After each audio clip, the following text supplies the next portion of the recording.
So this is the EO Albany podcast, and we've been doing these podcasts now for the last year. And recently we've been doing more on the radio, but I thought, what better visual person am I going to have than the powerful and attractive David Rendall? Those are two words I don't think anybody's ever used to describe. I just did. I love it. I love it. It's First true. time. Look at First this. time. Look First at time. this outfit. Yeah. And we were just talking before. I really am the quiet and shy guy. Yeah. It takes me a while to warm up Yeah. and tell anybody anything about me. Yeah. It's like pulling teeth. Yeah. I'm sure I drive my clients crazy. I drive friends crazy. Yeah. But, I wear guitar pins on my suit jackets. I have my Paul Stanley Yeah. Kiss sneakers. Yeah. And I saw you last year at Nerve in Buffalo, the big EO annual East Coast function. And I was like, holy cow, this guy is... I relate to this guy. Yeah.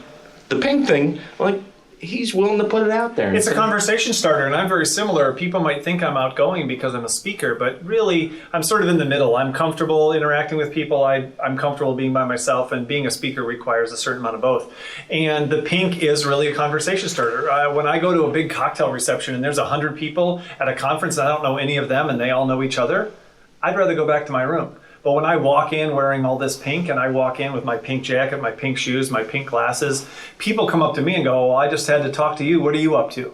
And so it's a great way to kind of open those doors and because that isn't one of my favorite things. And it's not something I'm trying to fix, because that's my thing. Don't fix your weaknesses. So I'm not trying to get better at cocktail receptions. Once I get on stage the next day and I do my thing, then people come and we have something to talk about, and I do fine. But I don't want to have small talk with people for 3 hours. That's not my favorite thing to do. I'd rather be by myself.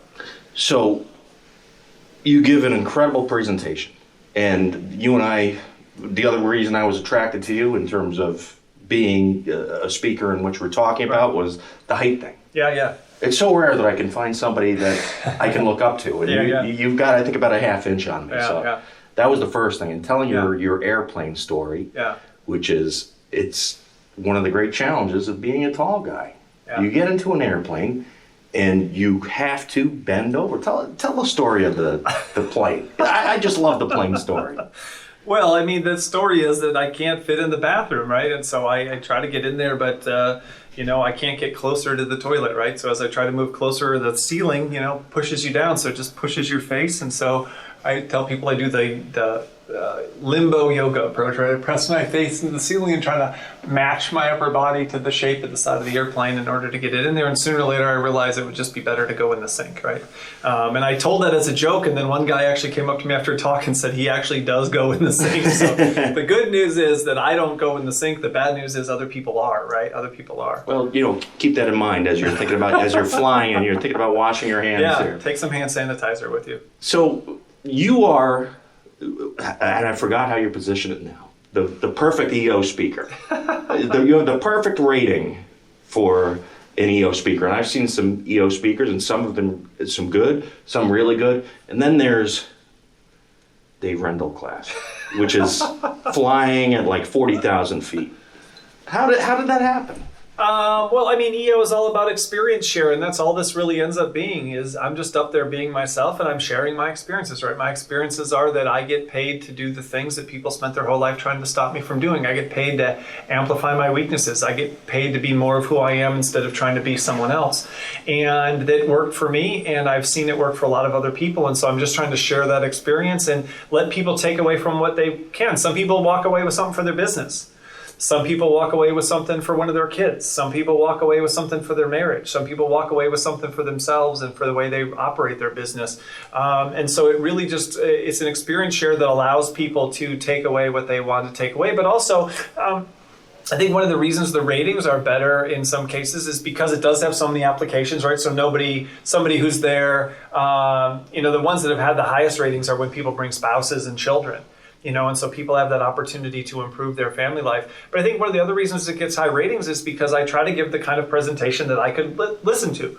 And because I have ADHD, because I don't focus well, because I'm not good at sitting and listening, I don't assume anybody else is either. So I try to use a lot of humor. I try to use a lot of interesting stories. I try to do a lot of things to capture people's attention, because I don't feel like and this is definitely true with entrepreneurs, I don't feel just because I'm here and just because I'm up in front that people feel like they have to pay attention. People have so many other things competing for their attention. So I try to give the kind of presentation that I could pay attention to, and I don't have a very good attention span. And so I think that captures people's attention as well, because I'm not, I recognize the bar is a little bit higher for keeping people focused these days. So, when we met originally, a little over a year ago, and I saw him, man, that guy's awesome. I said, I want one of those t-shirts. And I just wanted to come up and say, Dave, how can I get one of those t-shirts? Where did you buy that shirt? And you said, I had them made myself. But let me see if when I go home and there it is. Had the secret stash, The secret stash. Yeah. This shirt, went with me when I met Kiss, so it was very important to me. I remember that, Is to, just be something a little bit different. And that's what I take away from, the two presentations I've seen, because I've seen the Pink Goldfish, and now I've seen the Freak Factor. And I got a big kick out of today's presentation. And today's presentation was about, talking about really the other side of the coin, because we've all got different parts of our personality, and it's that flip side of the coin. So the stuff where I'm quiet and shy, I'm better at listening and you're thoughtful and reflective. So I talk to people about that a lot. You got somebody in a meeting and you're always giving them a hard time at work because they don't give the input, they don't participate. And that's what we're all about here. We're all about inclusion and participation, and we want to hear from you. Yeah, great, but some people aren't good at that in groups. But it doesn't mean they're not good, and it doesn't mean they don't have anything to say. So what if you talk to that person one-on-one afterwards? And what if you showed respect for their thoughtful and reflective side and said, hey, why don't you take a day and send me an email with some of your thoughts about what we talked about yesterday. And they oftentimes have insights about things that were happening even interpersonally in the group during the meeting that you'll never get if all you do is go, hey, John, how come you're not talking? John, everyone's shared their idea. How come we haven't heard from you yet, John? And we actually penalize these people and humiliate and embarrass these people, thinking that that'll make them better, or that it's better when you do just shout out whatever you think. The other thing you can do is you can prepare for those meetings. Give that person information ahead of time. Ask that person a question ahead of time. Send it to them in advance and have the person think about it and come prepared. You're going to get far more out of them. So it's not about how do you fix that person. It's how do you get the most out of the people you have, and how do you see that thing that probably frustrates you about that person, they never talk. There's an upside. That person, thoughtful and reflective, they do talk, but they don't say a lot, and they only say something once they're sure they're saying the right thing. How can you help that person tap into that strength instead of trying to fix their weakness? And it's funny, just in my EO experience, and I love Jeff Bennett, and this is the part where I talk about Jeff Bennett, because Jeff Bennett wants me to talk about Jeff Bennett. But Jeff he's 1,000 miles an hour. Yeah. He's moving. He's always, what do you got? What's going on? What's happening with it? And I'm Mr. Process it. Let me think about it. Reflect. I am sure I drive him absolutely batty. Just because I'm not going to spit out something off the top of my head. It's just not the way I'm wired. And I think he's grown to appreciate that. And my role on the board is that's not me. You're not going to get that from me on that occasion. But tell me what's next for you. You had an amazing little journey to get here to Albany.